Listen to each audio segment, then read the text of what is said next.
They're all coming in. Yay. Hi, everybody. We're going to wait till we get more people and then we will get started. But oh my goodness, look how many of you there are. So exciting. So we've got recording is in progress. There we go. All right, great. Welcome everybody. Got people from all over the country, which is pretty ridiculous. I'm currently in snow, and I bet you a lot of you are not. Since there's no chat window, if you ever want to put any questions or comments into the Q&A, you could do that. But we're going to get started in a couple minutes. We're just going to wait for everybody to come on in from all over. So is that awkward part where I'm just like, let's just watch me drink tea. This is good entertainment, isn't it, people? I'll join you. I'll show off my teacup I was just talking about. My friend Amanda made me this. For anybody that's read Katie, this is very much on theme.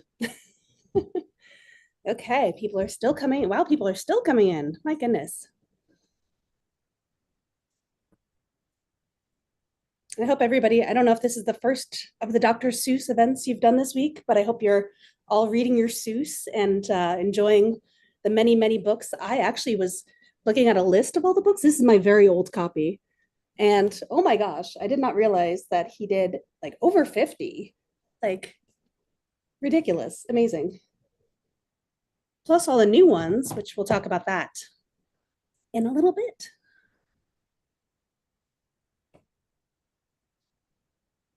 Okay. And Random House, just let us know when we're go. Okay. Of course, I took a sip of tea right when you. Okay. Want to welcome everybody. Thanks so much for being here. We are so excited to celebrate Dr. Seuss's birthday and also our love of reading. And today's special theme is Dr. Seuss makes reading fun. Before we get started, I want to give you just a quick rundown of what we have planned. First, we'll read a little bit from the brand new Green Eggs and Ham Take a Hike. It's actually a graphic novel of Dr. Seuss. Ooh. And this is by James Kolchaka. Ooh. And it'll be read by Megan and I. And after that, we're going to do a fun activity. And then Megan and I will actually read from our books. Megan will be reading from Super Pancake. I love that I have props. And I'll be reading from Katie the cat sitter, which has a bite taken out of it because my bunny got to it this morning while I was getting ready. There'll be some time for questions from kids and teachers. We have so many people here in different ways. So if you're on Zoom, there is a question box down bottom of your screen somewhere. So the adults can leave questions there for us. If you're watching on YouTube, there's a chat box on the right-hand side. I think this is the right for everybody, right? Where you can answer your questions. You can add questions the entire time while we're presenting. And at the end, we're going to try to get to as many as we can. All right, now who is ready to get started? Yeah, me. Okay. Yay! All right. I should probably introduce myself. My name is Colleen Ann Felicity Venable. I am the author of Katie the Cat Sitter, woo! The latest one that just came out. It is called The Perfect Plan, and I think you have to actually pronounce it like that. I also am the author of a book I can't even show you yet because it doesn't come out yet, but you might have heard of this lady, Junie B. Jones, one of my favorites. I'm doing graphic novel adaptations of the Junie B. Jones. So the first 4 books are going to happen. So I will show you an image of that later. I split my time. Right now, I'm in Western Massachusetts where it is snowing. I have 2 bunnies. I have a bunny named Cher who thinks she's a cat, and I have a bunny named Wilbur who's pretty, I think he is a puppy. I don't even think he thinks he is. And I also have a place in Brooklyn, and I have a cat named Sardine there. Just because it is Seuss Day, I want to plug my favorite Seuss book, The Sneetches and Other Stories. And also, I don't have a copy of it because I lent it to a friend recently who felt they were being old. So for all you teachers, you're only old once. If you haven't read that as an adult, it is so charming. It was funny as a kid, really funny as an adult. And I'm going to hand it over to my co-presenter, Megan Wagner-Lloyd. Hey everybody, I'm Megan Wagner-Lloyd and I am the author of Super Pancake and its sequel, Super Pancake and the Mini Muffin Mayhem. And these I created with the illustrator Abi Alwar. And I'm also the writer of the realistic fiction graphic novels Allergic and Squished, which I created with the illustrator Michelle Me Nutter. I'm here today to see you guys from the Washington, D.C. area. We've had a really cold winter, which I love. I love winter. And right today, it's so windy and cold, but I love it because then I can be cozy inside. So this is a great, perfect day for me to do like story time with everyone, share some of my books, and I'm so excited to do so. And also, if excited to tell you that if you enjoy reading Super Pancake today, we have a third book coming out this fall called Super Pancake and the Terrible Toast. Ooh, the Oh, henchman. and since you shared your favorite Dr. Seuss book, Uh-huh. and I wanted to share one of mine growing up was the Happy Birthday to You, because one of my best friends gave it to me on my birthday. Oh, that's so cute. Love that. Okay, so I think we're gonna read Green Eggs and Ham Take a Hike. Awesome. And I'll be playing the Okay, role of Mr. Plot. I'm gonna be Sam, I am. Okay, so I'm gonna share my screen and take just a minute to pull up the story. I gotta get in my inner grump. All right, no more smiles. I'm Mr. Plot. Okay, so this is Green Eggs and Ham Take a Hike by James Kachaka. And this is a graphic novel version of this story. Well, it's not really like the same story, but it's like a whole new graphic novel story with the same characters and Green Eggs and Ham, of course. And it's really fun. I think you're really gonna like it. It's really fun to experience like the Dr. Seuss world and the comics format, which I know so many of you kids really love. So yeah, let's get started. We're not going to be able to read the whole thing, but we're going to read several chapters. Okay, so we're going to start out chapter one. Here we have Sam I Am proudly holding some green eggs and ham. Sam I Am says, "Oh, what a happy day! What a happy blue sky, and what happy green eggs and ham! It's a hoppy day to hop, hop, and hop and hop and hop and boing, hop, hop, hop, boing.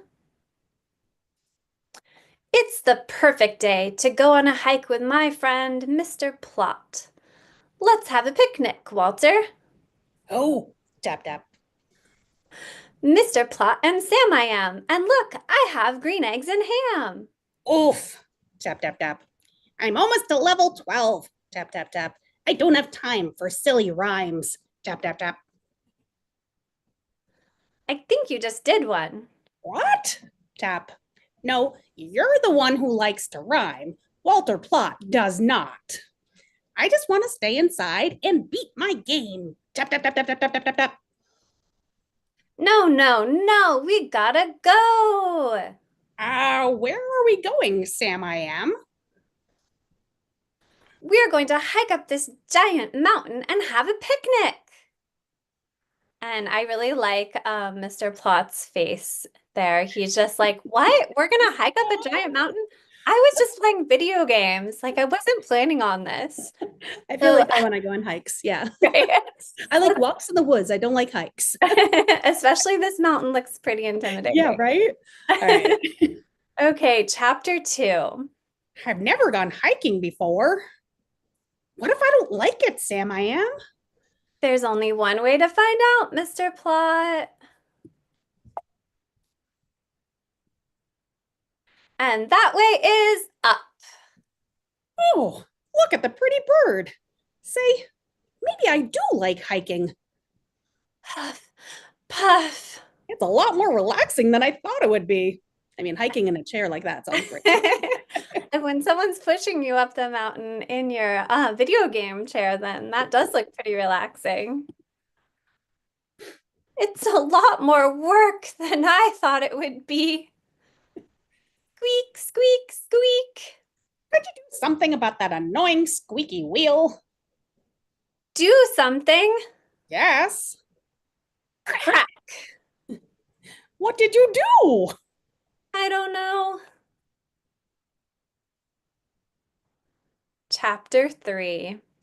I guess the chair broke. And I landed in the dirt. I do not like it, Sam. I am. Sorry.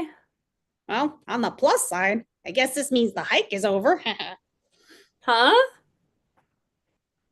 But we haven't had our picnic yet, Mr. Plot. In the dirty dirt? Ugh, yuck.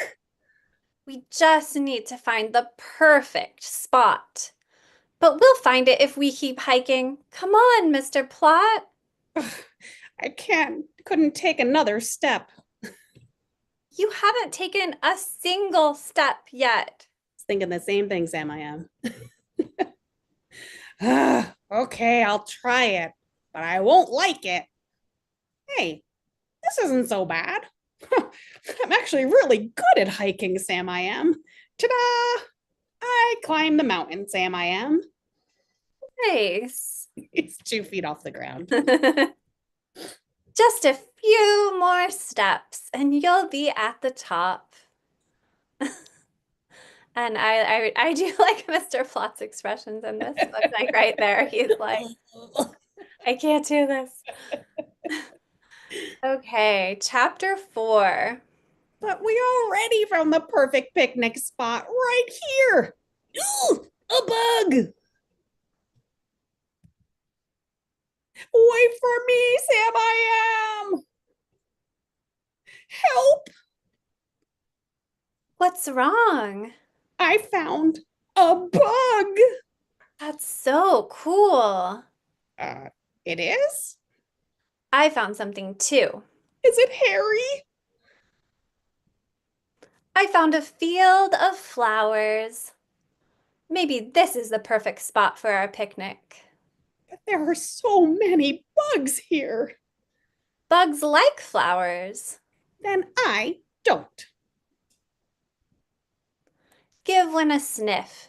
Do Sniff. they do they smell like creepy bugs? I'm sorry, I love that line. It just makes No, they smell pretty. okay. I'll try it. Sniff. Wow, that smells great. I want to smell every flower in the world. Sniff, sniff, sniff. Watch out for bees. Bees? Sniff. Yo! Sting. Oops.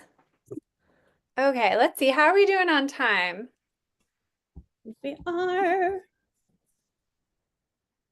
It is 9:45.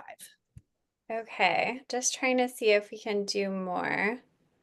Um, Just a few more minutes. So we can actually probably okay. do. Yeah, maybe let's do one more chapter. Okay. So we can Um, end on that scary note. right. Chapter 5. Run! Zoom. Wait for me, Mr. Plot. Too many bugs. Wow, he's a good hiker. I'm so proud of him. I knew he'd like it if he tried. Maybe I'd hike better if I was running from bees, He did the right motivation. right? Good job hiking, Mr. Plot. I'm Why did you stop? tired and sweaty, and my nose is pink. I bet you'd like some green eggs and ham. Yes, First, we have to finish the hike. I did finish. We didn't reach the top yet. But look how pretty it is right here. It is a pretty little river. Maybe this is the perfect spot for our picnic. Or maybe the perfect spot is on the other side. Let's cross over. Oh my. Oh, Should maybe we we leave can. on that cliffhanger? I know. Okay. Okay, we'll have to stop there, but I All bet right. you can imagine what is going to happen next with crossing the river, and you'll have to get this book and read their further adventures and see if they really get to the top of this mountain. I'm sure it's all going to go well. I'm sure crossing the river Yeah, yeah, going to no be no problem problems. at Yeah, all. exactly. Nothing ever goes wrong for Mr. Okay, I think we actually now can do a little activity that you all get to participate in. We're going to do some Dr. Seuss trivia. I'll ask a question. Megan will also ask questions. And at the same time, you'll see a pop up on your screen, and it'll be polls and quizzes section of Zoom. Yeah, what you think the answer is at home, and adults, you can select the answer from Zoom. It's multiple choice. For those watching from Zoom, you can put your answers in the chat. Okay, first question. We're starting off with a tough one. What character wears a red and white hat? We've got choices: the gnat in the hat, the cat in the hat, rat in the hat, or the bat in the hat. Do, do, do, do, do. Okay, I'm gonna give him one more second. Wow, I'm pretty sure every single person got this one right. Whoa. And you are correct. The answer is the cat in the hat. I would like to also show you, this is a hat for my bunnies. There's a reason why the answer is not the bunny in the hat or the rabbit in the hat, because I can't get them to wear this. They once ate it, but that's it. Okay, I believe we have our next question. Megan? Okay. Let's see. It just pops up, right? Okay, there we go. Okay, so question 2 is also kind of like a have you been paying attention question. What color are Sam I Am's eggs and ham? And I think it would be fun. A fun activity would be to kind of draw some of the wrong answers to these questions, like what colors could you make the eggs and ham? What animals could you have wearing a hat?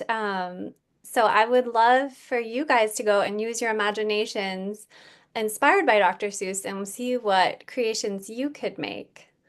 Okay, so we have a really strong showing on this question, like the last one, and the answer is, of course, that they are green eggs and ham. Okay. I'd like to see rainbow eggs and ham. I feel like that would be tricky, but I feel like somebody, like, that's probably on a reel somewhere showing you how to do Yes, it. that would be fun. Okay, so we did have a couple people get this one wrong, so we're getting even harder. Each question is getting harder. The next question: what is the name of the Grinch's dog companion? Is it Max? Is it Spot? Is it Lucky? Or is it Buddy? Oh, we're getting a couple different answers on this one. It's a Oh, hard and one. this really is maybe my favorite Dr. Seuss book. It was hard to pick a favorite, but now I'm reminded of this one. I'm like, I maybe know, it is a right? I favorite. love the song You're a Mean One, Mr. Grinch is one of my favorite songs. If I ever go to karaoke and I get to do that song, I butcher it, but I try. Okay, I think we got it. 96% got it. 96% got that. It was Max with second place to Spot and Lucky, but it was Max. Okay, next Okay, one. question 4. Ooh, tough How one. many stripes are on the cat's hat? And this one, I do not think that I could get this answer right. So, I, um, I thought it was hats 47, but off that's not to even an you. option. Yeah. You'd get it. 47. 47, 47, yes. Maybe they just forgot to put in the Yeah. right answer. Oh my gosh, Okay. it's all over the place. I know. Yeah, we still have some answers coming in. See. Give it another few seconds. Oh my gosh. I wonder how many people have the book in front of them. I bet they're counting. I know, yeah. That would be the best, right? Okay. It looks like we've got most our answers in. So the correct answer is there are 5 stripes. There's 3 red and 2 white. Oh, wow, nice. And 60% of you got that right. So that was a tough one. All right, this is our final question. Everybody, get your thinking caps on. All right. Dr. Seuss's editor bet Dr. Seuss that he could not write a book using 50 words or less. Which book did Dr. Seuss write to prove him wrong? We've got The Cat in the Hat, Horton Hears a Who, fox in socks, or green eggs and ham? And I And see people answering a little slower on this one. this is definitely the hardest one, I think. This one's, And I guess you could count the words while you're sitting there, but And if you're wondering what an editor is, so oh, the publisher is the company that like prints the book and gets it in bookstores, and an editor is the person at the publishing company who helps authors with their book, like kind of like a teacher, like helping you, giving suggestions to make your best work, or making sure that you're not making big mistakes. Or in Dr. Seuss's case, apparently betting him that he couldn't write a book using 50 words or less. So I'll have to, see if my editors have any kind of games they want to play like that. for me, it's like 50 characters or less for a picture book. I'm like, I don't know if I could do it. Oh man. Okay. All right. So our top answer, I'll tell you the top answer first. Top answer with 50% of you is fox and socks, but that is not the right answer. 34% of you got it. It's green eggs and ham. We've got, wait, I feel like I should hold up the book. Woo! All right. So pat yourself on the back. You guys did so great. Okay. And I think we are actually now going to do a bit of reading. Megan, would you like to start? Yes. Okay. I'm so excited. I am too. Um, Let me just share my screen again. And I'm going to read some of Super Pancake. Well, first, let me explain a little bit actually before I share my screen. So I just wanted to give you like a little bit of backstory of what Super Pancake is about. So Super Pancake is about a pancake named Peggy. She's just a regular pancake. She goes to elementary school. She lives in Breakfast Town. She's kind of, struggles with elementary school problems, getting her homework done, getting along with her brother Patrick. And there's some mean bacon bullies at school. And then Peggy accidentally gets superpowers. So pretty soon her problems are a lot bigger because she has to figure out how to save one of her best friends from the evil Dr. Breakfast Sandwich and his hench toast. And then in Super Pancake 2, then Peggy, her parents don't know that she's a superhero and they want her to learn to be more responsible. And so her mom signs her up to babysit 5 mini muffins. But unfortunately, the one of the mini muffins soon becomes a mega muffin and a mega problem for Super Pancake. So I'm going to read a little bit of the first Super Pancake book and what's happened so far when we jump into the story, because I'm going to read a little bit from the middle, is that Peggy has accidentally gotten those superpowers. And she's kind of used them by accident, but she hasn't really figured out, um, you know, how to handle her powers yet, or even exactly what they are. So that's where we're going to pick up in the story. And okay, so Super Pancake. And again, this is illustrated by Abi Alwar. And we love making these books together. Okay, so we are going to go, we're in chapter 9. So Peggy has started to make friends with Luke Croissant, and he saw her accidentally use her superpowers. So he is showing her this treehouse he found in the woods, and he wants to help her understand her superpowers. So, chapter 9, Luke says, "First things first, flying." And Peggy says, "But I told you, I tried flying again yesterday and I couldn't." And Luke says, "You were probably just worn out. You flew all the way home before that, right? On your very first day with superpowers."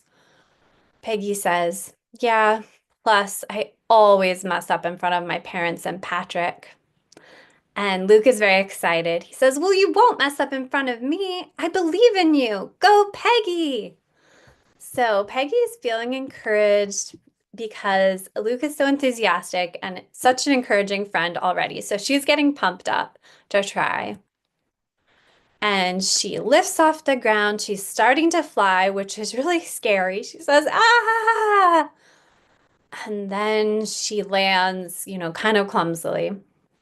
She sits up and says, I can fly. And Luke says, I knew you could do it. A little work on the landing, but we can tackle that later. Next up, fighting practice. So Peggy's practicing all these new fighting moves, and she kicks, and Luke says, we'll call that one griddle kick. Peggy says, we're naming my fighting moves now? And Luke says, yeah, we are. Syrup swirl, butter smother, flapjack flip.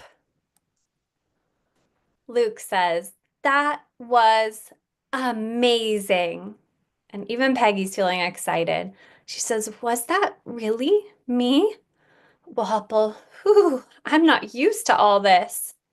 And just then, the evil hench toasts jump out from behind the bushes and they say, got you.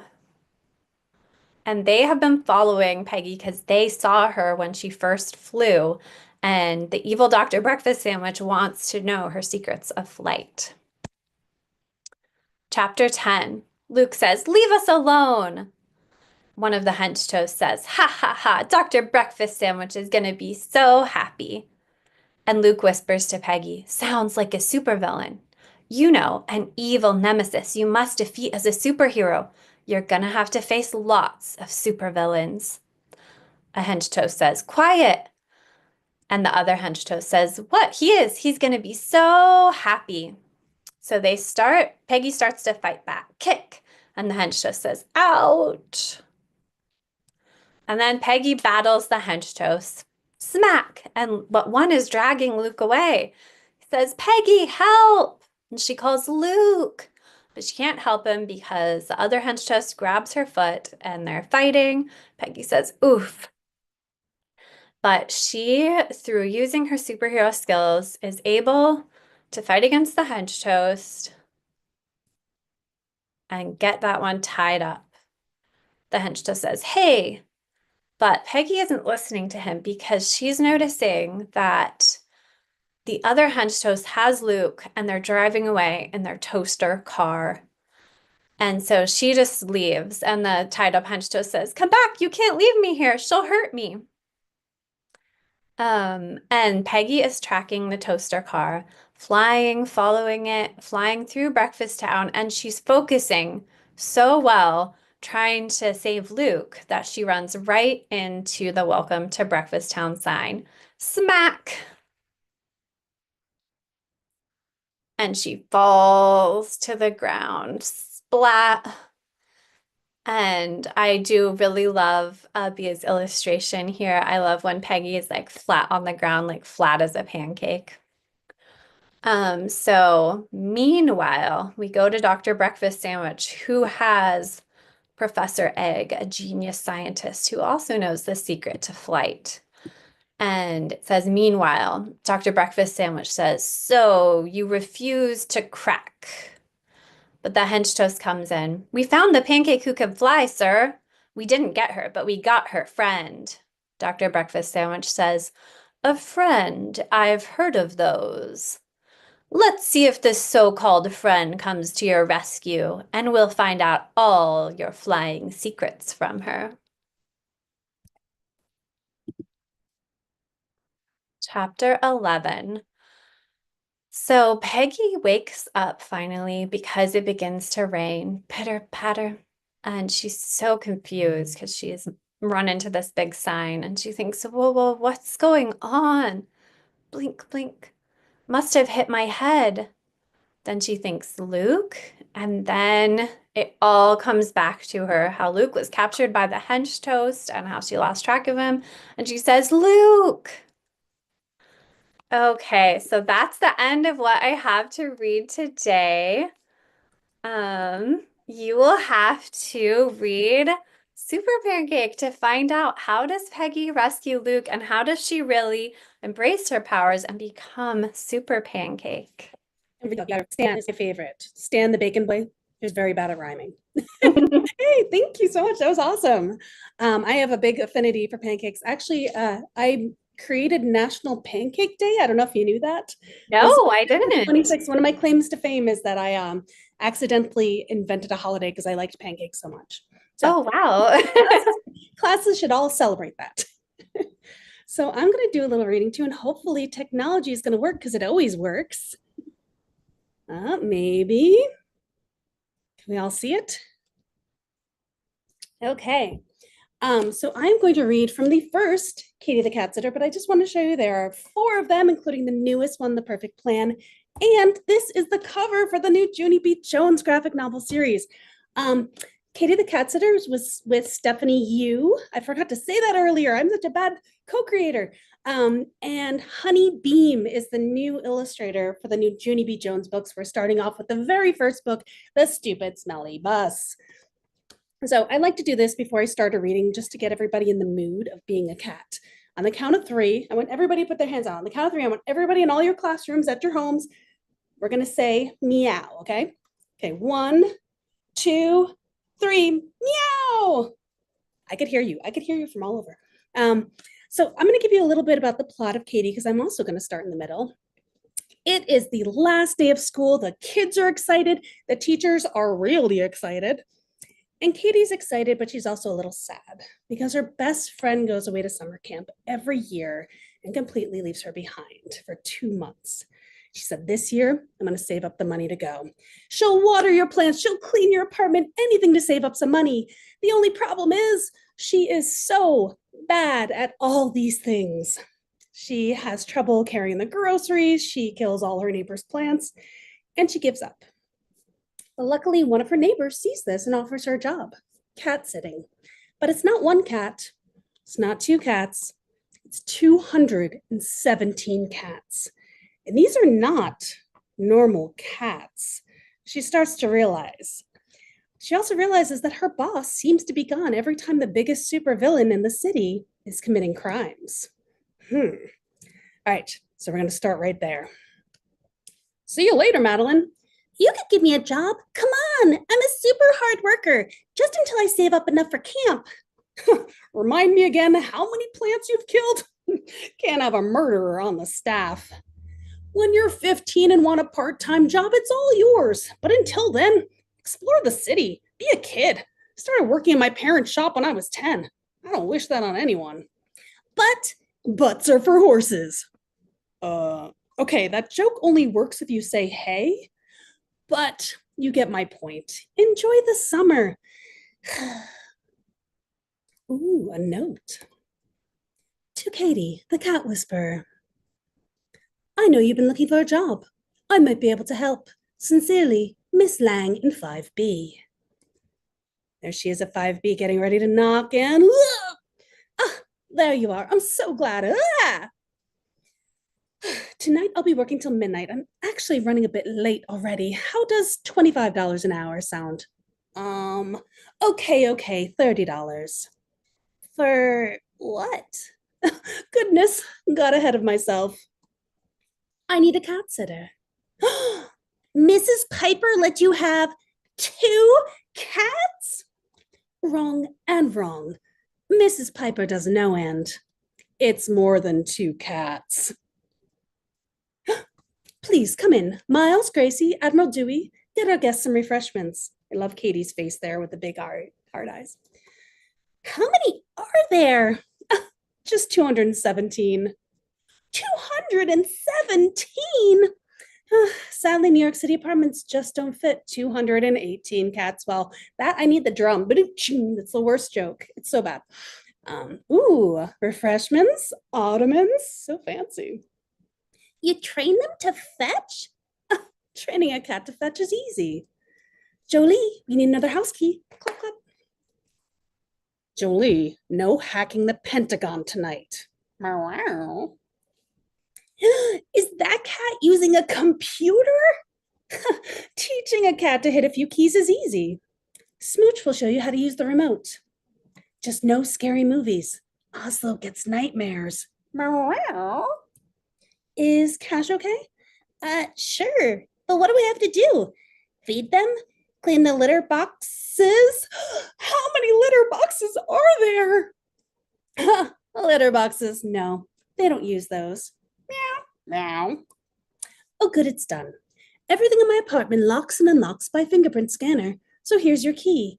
Wow, how did teaching a cat to create a 3D model, render, and print a mold, then cast and cure a silicon fingerprint is easy? I'm off. There's a list on the fridge with emergency contact information, all their names. I'll be home at midnight. Be good, kitties. Wait, I click. This is amazing. Scratch, scratch, scratch, scratch. Bink. Crash. Oh, bad kitties, bad. Oh, no, no, no. Miss Lang's gonna kill me. Ha! Too quick for you. Imagine like Western music. Showdown. Bzz, crash. Moritz the cat wins. Ugh, great a peephole that doesn't work. At least this was broken before I got here. Pizza delivery. I didn't order any. Uh-oh. Hey, no buying jet engines. Zzz, ding. Hey, Katie Cat, how's Operation Camp Fun going? Any job? I told you I didn't order these pizzas. What is going on here? That's the landlord, Mrs. Piper. They aren't my cats. Cats? What cats? Oh, cats? I didn't say cats. I said gnats. Rats. Oh, that's a nice robe. That's what I said. Huh. It was Mr. Piper's. I hate flowers. What are you doing here? You don't live here. I'm, cleaning? Clean. Quieter. Slam. Heck. Why did I think I could do this? Oh no, Oslo's watching scary movies. Jolie's buying a helicopter.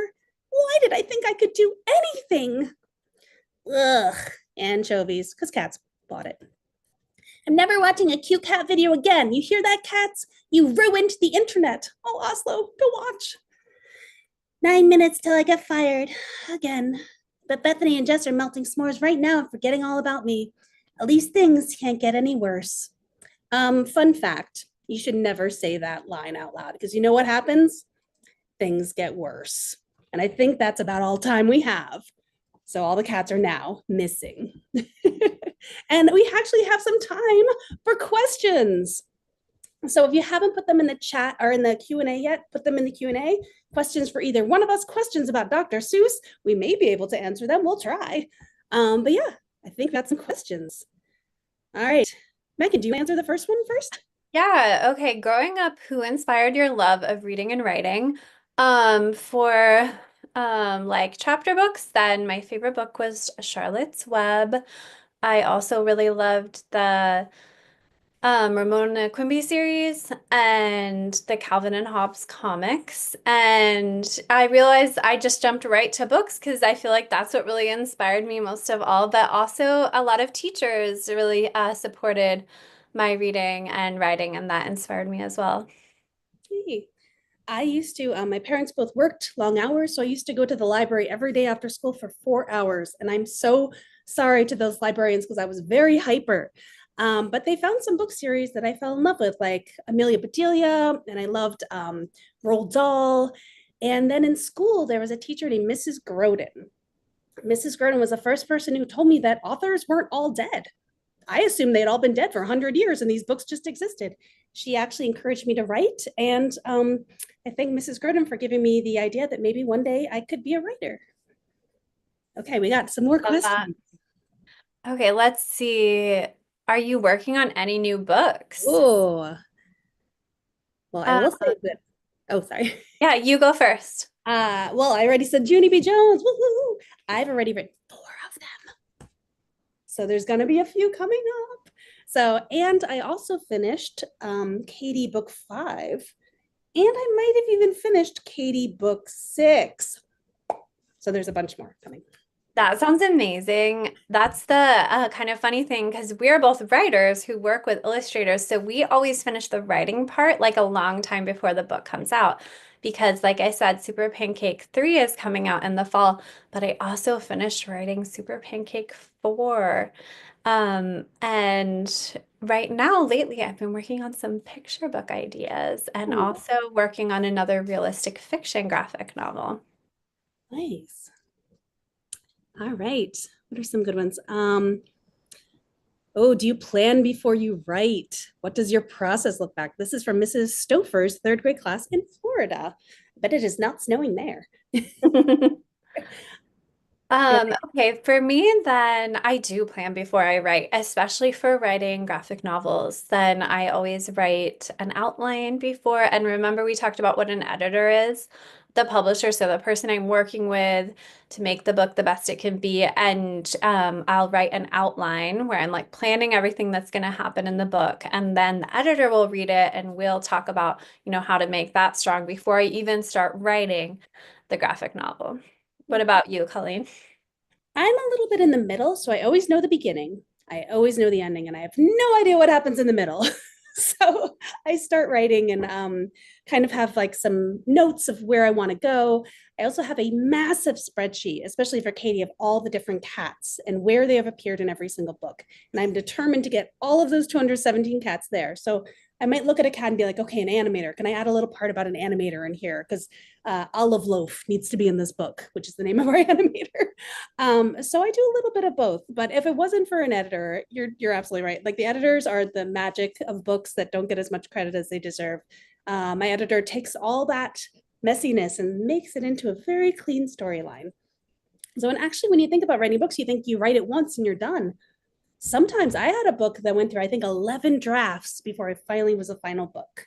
So now I'm about like 4 or 5 drafts, which is still a lot. So imagine rewriting the same thing over and over again. But it makes a good book. Yeah, it's the same way for me. It never just comes out perfectly. And I'm sure the same for, kids out there watching. Your work just doesn't come out perfectly the first time. You really have to go back and try again and find ways to improve it. Yeah. And the drawing too, they do something called thumbnails, which are just sketches. And then they do pencils where it's a little cleaner. And then they actually do ink lines on top of that. And then what I think is really cool is a lot of times books have a colorist. You could have your job be coloring someone else's art. That could be your job. So Katie was actually colored by a guy named Braden Lamb. So you can see on the copyright page, we got little colors by Braden Lamb. Okay, Megan, do you want to choose the next question? Yeah. Let's see. How long have you been writing stories? I mean, I feel like I was always a storyteller. When I was a little kid, I was an exaggerator. I would tell stories that didn't really happen. It'd be like a kernel of truth. Um, but yeah, ever since I was, I think fourth grade is when I tried to write my first novel. I actually did send it to Scholastic Publishers. Wow. It was handwritten 6 pages, like a little notebook paper about me and Sherlock Holmes solving crimes together. Um, and That for sounds some reason, we were adorable. riding the back of a killer whale. I don't know. It was weird. But that's when I started to get really into the idea of being a writer. Yeah, same with me. I've been writing since I was little, and then my first book came out about 9 years ago. Okay. Are the stories based on real situations or characters? Oh my gosh, I really hope that's true for you. Please tell me there's a flying pancake in your house. I know. Please tell me there's 217 cats in yours. Well, it's funny. My realistic fiction graphic novels, of course, are more based on real situations. They're the characters will be made up, but I'll draw a lot of inspiration from my life. But even with Super Pancake, I am still drawing from real life because she is an elementary schooler with, like regular problems that a lot of elementary school kids have. So, but I like to, draw some inspiration from real life, make up some things, use my imagination. I think that can be a really fun way to write. If you haven't tried, just maybe take like one inspiration from your life and then make up all this stuff around it. For me, that's my favorite way to write. Yeah, my very first series was called Hamster and Cheese. It was a guinea pig private eye. And it was me and my sister. I was the hamster. She was the guinea pig. It was completely based on our friendship slash her being annoyed with me all the time. When Katie, I'm actually not really Katie. I'm more Lupe, if anybody knows the series. I'm very crafty, very hyper. But Katie's story is based on the fact that I had a best friend that went away to camp for 2 months every summer. And I always felt like she came back and she had grown up without me. Like she was like inches taller and she had a boyfriend. And I was like, what happened? And I did try to do all those jobs. And I actually did work as a pet sitter as a kid. So that was after I did kill all my neighbors' plants. So, based on reality. Maybe not that many cats. I only had one cat growing up named Kitty, who didn't actually make it into the final cut because my editor said, that one name is boring. You should change that one. I didn't have the heart to tell her that was my cat. So I know we're at time. We actually have a little bit more time for questions if people want to stay on, but for the people that do have a tight schedule, thank you so much for coming. We'll go through as many questions as we can if you want to stay on. But I hope you enjoyed the celebration, and we're so glad that you could take this time to celebrate reading and to celebrate Dr. Seuss. Yeah, thank you so much to everyone who's leaving now. I hope you have a great day. Okay, let's try to get in a few more questions. Okay, so how long does it take to write a book? Oof. Um, I will say Katie now takes me about 3 months to write a script. The first one took me about 3 years because I had to figure out who Katie was and what her world was and who her friends were. And I had a lot of times where I kind of started and stopped. So it takes a really long time to figure out your story, but kind of once you get in the groove, about 3 months for me. And then it's about 14 months for Steph to draw the books. Yeah, that's about the same for me with the Super Pancake books, and definitely with the first one taking the longest because I had to like build the whole world. And I thought I had a lot to keep track of with all the breakfast foods, but I think you have even more cats to I keep do. track of. Kids will call me out too if I get one wrong. They're like, Cheeky Birdman's colors are wrong in book Yeah, two. I'm like, what? He exists in one panel. kids are good at noticing the details. Oh, here's a good question. What advice do you give to teachers on how to inspire reluctant readers? This is from a librarian in Texas. And my advice would be let them read what they want. If they are, there's always like that one, it just takes one book to make a reader. Just find that one book. And if they love a TV show, find a book that's connected to that TV show and then give them something that's similar. So if they like spooky shows, find the book that's connected to the show and then give them something similar that's not connected to a show. And I think, again, it's just about finding that one magic book and having the patience to be like, it's going to take a little while. Also, some kids may love audiobooks. Try audiobooks. There's so many different ways to read books now. So, Megan?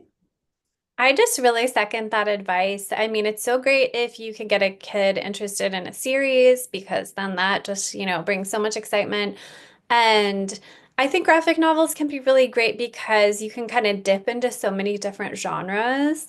So then, who knows how their reading will expand once they kind of find, that genre they really like. And then also, we do a lot of fiction, but a lot of kids like reading nonfiction as well. So that can be, an area to explore. But yeah, I just second your advice, Colleen. That was great. So let's see. What do you like to do in your free time? Do you have any other hobbies? Yes. Well, one thing, I don't know if you can see it back here. This is a little stained glass version of my bunny. I love to do any kind of crafty things. I do stained glass, I crochet. I put googly eyes on everything I own. I feel like that's a craft. This little guy here, that's a gem painting. If you guys ever see those little gem things, I don't sit still well. So if I'm ever watching TV, I'm always doing a craft at the same time. I also really love, love, love dancing. I take dance classes, all different types of dance. I like tap dance a lot because it's loud. You don't often get to be loud. But that's probably my favorite hobbies. Oh, and roller skating. I roller skate any chance I get. There's a rail trail by me, and I roll that all the time. I almost always have cuts on my knees because I always fall down on trees. I should wear better knee pads. I should. Megan, what about you? I love your hobbies. I love arts and crafts as well, any kind of thing like that. I love being outside. I love just like going for walks. So I love to go running. I'm really slow, but I just do it anyway. Um, yeah, just I love going to museums. There's a lot of amazing museums in DC, like the Natural History Museum and art museums. So I love all that kind of stuff. I love going to the library. That's like my favorite. And Oh, yay. bookstores. Yeah, seriously. Oh my gosh, I could live in the library. Okay, what else do we have? The pancake at his powers. Oh, that's a spoiler. um, Oh yeah, you'll have to read the book to find out no. how Peggy gets Ooh, superpowers. what is the first book that you both wrote? And this is from a third grade, and I believe it's probably from Oklahoma, though it says Oklahoma. So I kind of like Oklahoma is like, where are you from? Oklahoma is my Oklahoma. Um, so what is the first book you wrote? Do you want to talk about published book maybe? Yeah, so my first published book is a picture book called Finding Wild, and just how I was saying, I really like being outside. It is like a celebration of getting outside and like enjoying nature no matter where you live, and what it's like outside where you are. So yeah, Finding Wild, illustrated by Abigail Halpin. Please. And I mentioned it earlier before, but The Guinea Pig, Pet Shop, Private Eye, those were my first books. They were actually also written by Stephanie Yu, and the first one came out 16 years ago, which makes me feel very old. So it's been a while that I've been collaborating with Steph. And again, I love cute animals. Any chance I have to put cute animals in a book, I'm there. So that was the first time. I will say, and this is something to inspire all of you, and also it's scary, I wrote 31 books before I wrote that book. I had 31 books rejected by every publisher I sent them to. But as I did it, I started to get nicer notes back from publishers. Like at first, I got form letters or I got no response. Then eventually, I started to get notes that say, hey, this isn't quite right for us, but if you have something else, send along. And eventually, an editor named Carol Burrell wrote me a note that said, your brain is bizarre. I love it. What else do you have? Let's talk. And we came up with the idea of a guinea pig that solved crimes together. So just don't give up. I love that. Yeah, it did take me a long time too. It took me about 10 years from when I was like, hey, I want to get a book published to when I sold my first book. Yeah, you just have to not give up.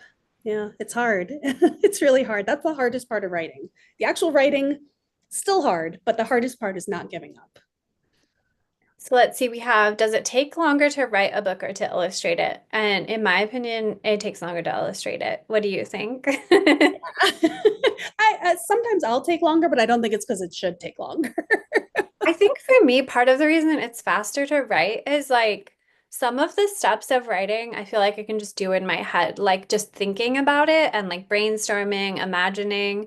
But like illustration, drawing the art, that's all like a physical act that must be done, actually drawing everything. And so it seems like that's part of it. It just takes so long. And especially like artists doing these graphic novels.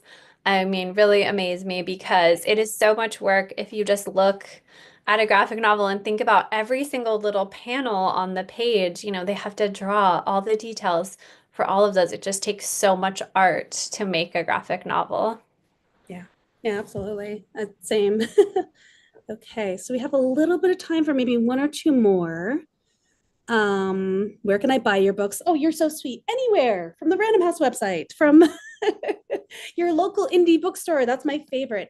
And also, I'll plug again, get them at the library. The library buys the books, and I love supporting libraries. And every time you take out a book, it helps us too. So don't feel like just because you don't have the money to buy the book that it doesn't still help us. So go to your library, go to your local independent bookstore. If they don't have it on the shelf, say, hey, why don't you have Super Pancake? Maybe not in that voice, but you know, similar, maybe with a smile. Okay. Okay, so we have what advice can you give a teacher interested in writing a children's book? And I would say just kind of what we were saying earlier, where you just have to, get something on paper and then keep revising it, keep trying to improve it. And I think if you look online, there's so many resources, so many books about writing, so many resources online that can give you tips. I just feel like it's very approachable now with how much you can. Doesn't mean it's like easier to actually get published, but as far as finding out the information about it, and then decide whether you're interested in being traditionally published or doing self-publishing, because those are kind of like two very different paths. So you kind of need to decide what your priorities are and what you want to do with that. And you can find, lists of the pros and cons and stuff online. Yeah. And I think the one thing that a lot of people not do wrong, but think that that's what they have to do is you don't have to have an illustrator if you're writing a book. It's actually better if you don't have an illustrator and you just have a script. So you might have the greatest script in the world, but if the artist that you've chosen is not quite the right taste for the publisher, it's going to get rejected. And they like to be able to choose that illustrator. Like they may have an illustrator that'd be like, oh, I want to choose like Honey Beam, who's doing the Junie B. Jones. They're like, oh, we need the perfect project for her. And I handed in the Junie B script and they're like, oh, we could finally use Honey. So you just have to write it. You don't have to have the illustrator. And also you might want to join your local SCBWI, which is the Society of Children's Book Writers and Illustrators.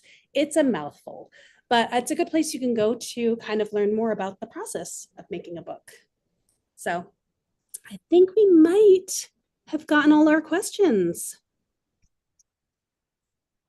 Okay. Great. Yay. I'm just looking at the Q&A and seeing all the hellos from the different classrooms. Oh, Love to see that. It's been so fun talking to everyone, and I hope you go, write your own stories and try making comics and drawing and see what you can create. Maybe something inspired from a Dr. Seuss book or one of our books. oh my gosh, so good. Oh, I also like this person saying that the Zoom background had 7 stripes, so we were trying to throw them off. That's great. Thank you all so much. Oh my gosh, you're not kidding. There is everybody from all over. It's How so many fun to see. great. Aw. So thank you all for joining us. And unless you see any other questions here. See, this is the problem. I was like, this is what it's going to look like if we're scrolling the questions. All right. I think we got them all mostly. I will answer the one question, which is, do I have cats? And why? Well, cats are definitely the most wonderful animals because they are super sweet and super evil at the same time. Every cat. And I've always loved cats. And I think that if it was 217 dogs, they would probably be well behaved. And I think if it was 217 rabbits, they would just hide. So cats it is. We got one more question. What is your favorite thing to write or draw? I have to say I do really love writing the Super Pancake books. I can't like pick total favorites because I like working on all my books, but there is something really fun about, writing this whole world of breakfast food characters and especially writing something so silly and funny. Um, so it's another peek at Super Pancake. Are you always hungry when you're writing them, or is it the opposite? Or if you're like, I can't eat pancakes anymore, like which one is it? It's one or the other. No, yeah, I'm not hungry because I'm not thinking of them like that. But Yeah. I did learn, and I'm very proud of this. I did learn to make a pancake, like a real pancake that looks like Super Pancake. And What? that took me a lot. I was like so determined. It took me so many tries, but I made an amazing pancake. It's on my website if you want to find it. Oh, I made a that's Super awesome. pancake. Wow. You did the syrup hair and everything? Well, yeah, I think so. Yeah. Yeah, I mean, it looks like her. I don't have the picture up for me, but My favorite thing to write, I definitely love anything with cute animals. I feel like there's no such thing as a book of mine without a lot of cute animals in it. And my favorite thing to draw, because I do actually like drawing. Again, I draw cute animals. I will draw my bunnies when they're sitting across the room. They don't like it, but I do it. And yeah, I love drawing any kind of adorable animals. I love drawing chipmunks. For some reason, their little faces are so cute. They're the cutest. I don't understand why they're so much cuter than squirrels, but they are. That's my hot take for yeah. the day. So I believe we're at time. It's 10:30, but we have to go. We hope to see you all again soon. Thank you so much for helping celebrate Dr. Seuss's birthday. Thank you, Megan. Thank you, Random House. And everybody go and have a great day and go find a great book to read. Thanks. Thank you. This was so fun.